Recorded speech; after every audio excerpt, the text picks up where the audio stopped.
Hello and welcome everyone. So in this video we'll be discussing about the encryption algorithm RSA. So RSA was formulated in 1977 by three gentlemen from MIT, namely Ron Rivest, Adi Shamir and Leonard Edelman. RSA is a public key crypto system, meaning that it has two keys, or you can also say it's asymmetric. So what I'm trying to say is that it has two keys, a public key and a private key. The public key is used for encryption and the private key is used for decryption. So the private key is kept private and the public key is distributed to everyone or whoever wants to send a message to the owner. Now the thing is that the message can be encrypted using the public key, but it cannot be decrypted using the public key, and it cannot be decrypted using any other key either. So if you have to decrypt the message, you need to have the public key with you. So now moving on, RSA is one of the de facto encryption standards and is implemented by companies like Microsoft and Apple into their operating systems. It is used for both internet encryption and authentication purposes. So in this video, I'll be explaining the algorithm and the variables involved, and then I'll also be showing you the code and I'll try to explain to you how it functions, and I'll show you encrypting and decrypting a plain text. So let's get started. RSA basically uses modular arithmetics and elementary number theories to perform computations on large prime numbers. The idea behind this is that even modern computers are not able to perform huge mathematical operations on very large numbers. So what is modular arithmetic? Modular arithmetic basically just deals with the concept of modulus. Modulus in programming languages is denoted by this symbol, the percentage symbol. Modulus basically gives us the remainder of a division function. So suppose we divide 100 by 11. Now if I multiply 11 by 9, I get 99 and the remainder is 1. Now if I suppose wrote 100 modulus 11, I would have got the output 1. Now suppose I divide 98 by 9. So 9 tens is 90 and we get the remainder 8. But the thing here is that as soon as I increase 98 by 1, 98 plus 1, or I just write this as 99, this becomes 11 and the remainder becomes 0, since 11 into 9 is 99. So what we just saw was that modulus helps in limiting the length of the output. So no matter how long the remainder is, it will never be larger than the divider. So this value, this output of the modulus function can never exceed the divider. So it is used heavily in cryptographic systems and it is used for the purpose of keeping the string in the desired length. So now that we are done with the modular arithmetic, I'll move on to just showing you the variables involved and just an overview of what this encryption algorithm basically does.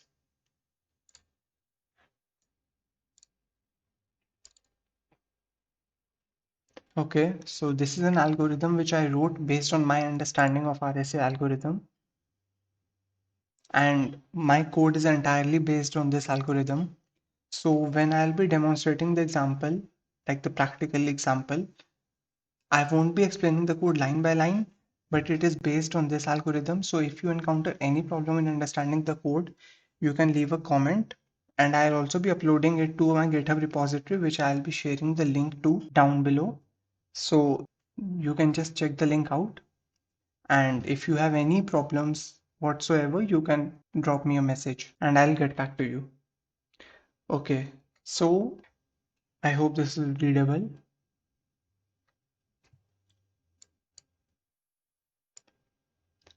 So we first of all start by generating two large coprime numbers. These are extremely huge coprime numbers, and store them in the variables p and q. Now these variables p and q are responsible for the generation of n and phi, which later on help in the generation of both the public key and the private key.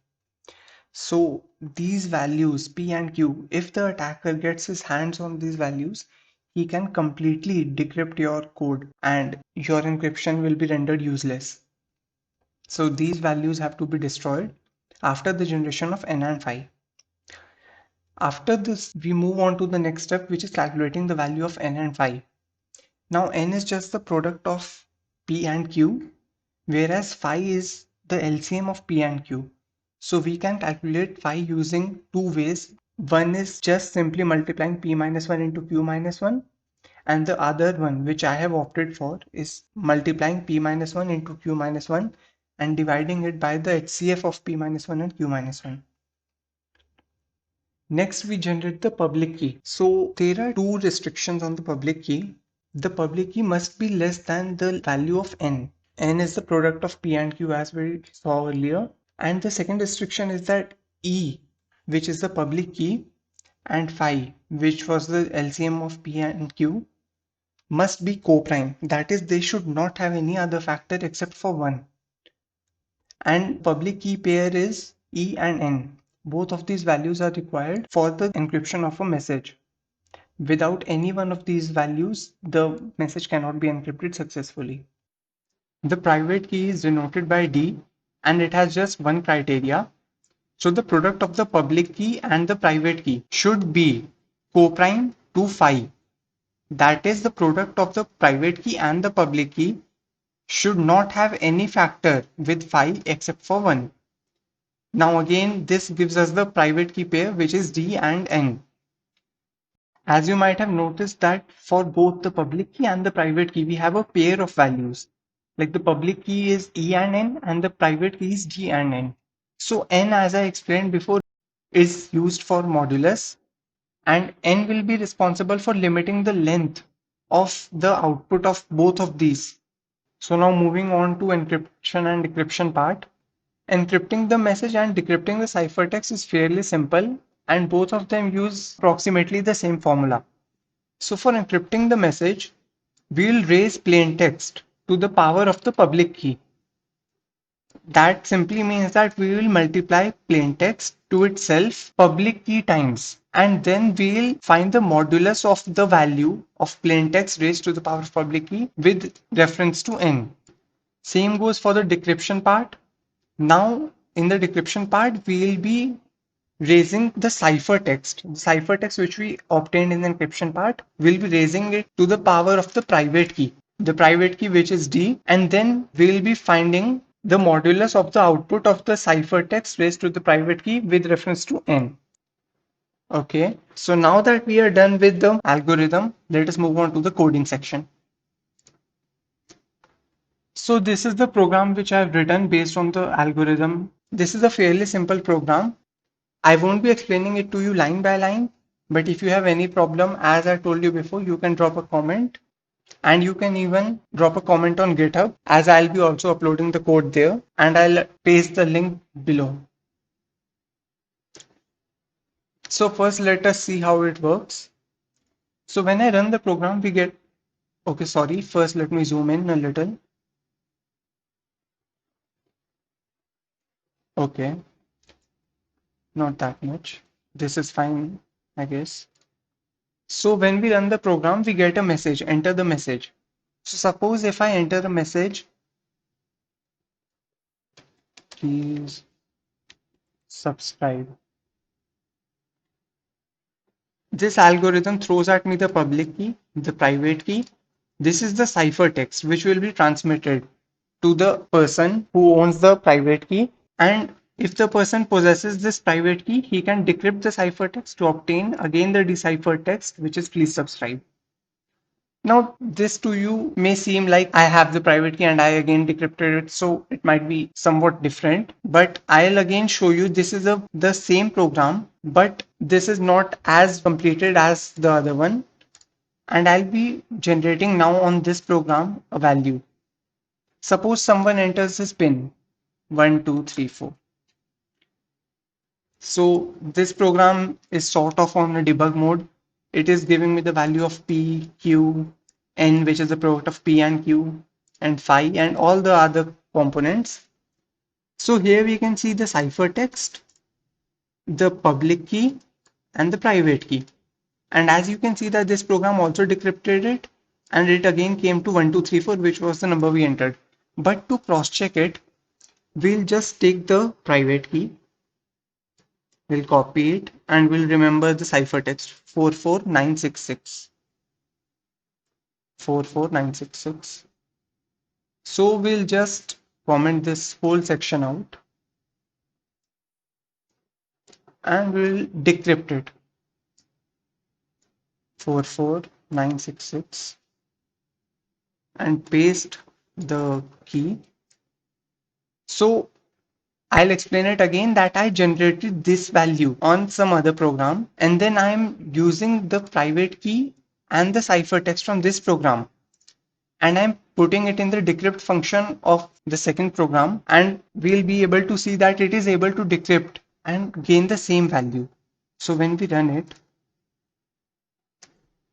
you can see that the private key is same as this one. And again, we have the deciphered text 1234. Now to show you that what will happen if I suppose change the private key.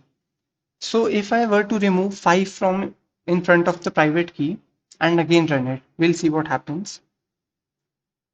As we can see that as soon as I removed 5 from here, we get the wrong deciphered text because now the private key is changed. And the same goes for n. So if I again place the 5 and modify the value of n, suppose 8, and I run it, we'll again see that this is not 1234.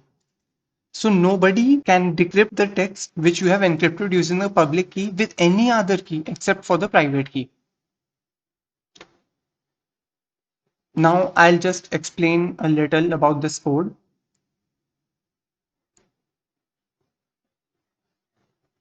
So I'm first importing the library random and two modules from the math library. These are the global variables. Now this is the block of code which is responsible for checking if a number is prime or not.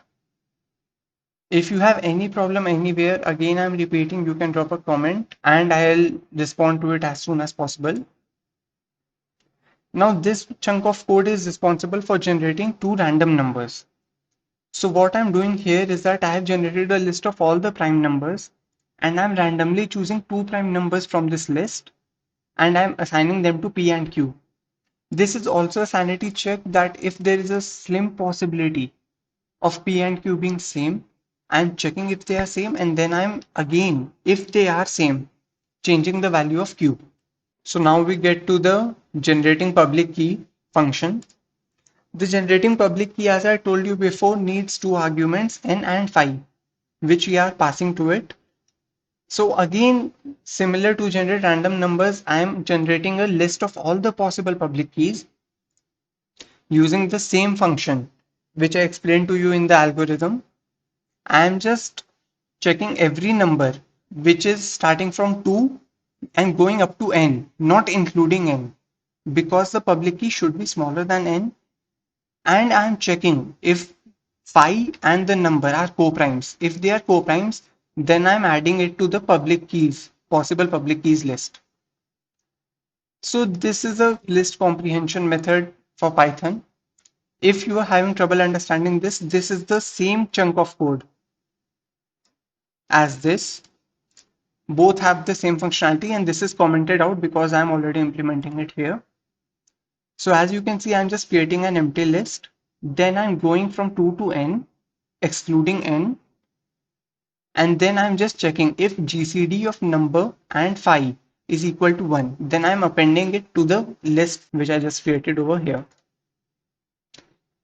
In the end, I'm just returning any random value from that list and passing it to the public key variable. So now moving on to the generate private key function. So private key function, if you can recall, takes two arguments, again the public key and the phi value. So again, here I have implemented list comprehension. I for I in range 1 to phi into 100. You can increase this as much as you want, but I'd suggest to keep it in a sane range and not to put it 10,000, 20,000, because then it will generate a list of all the possible values up to 5 into 10,000. So it will be a huge list and it will take a lot of time and memory. So I suggest keeping it small. So if public key into I is co-prime to phi, then we are appending it to the private keys list, and again we are just randomly choosing any private key from it. Okay, so if I am to comment this out and uncomment this stack, so as you can see, we got this message, enter the message.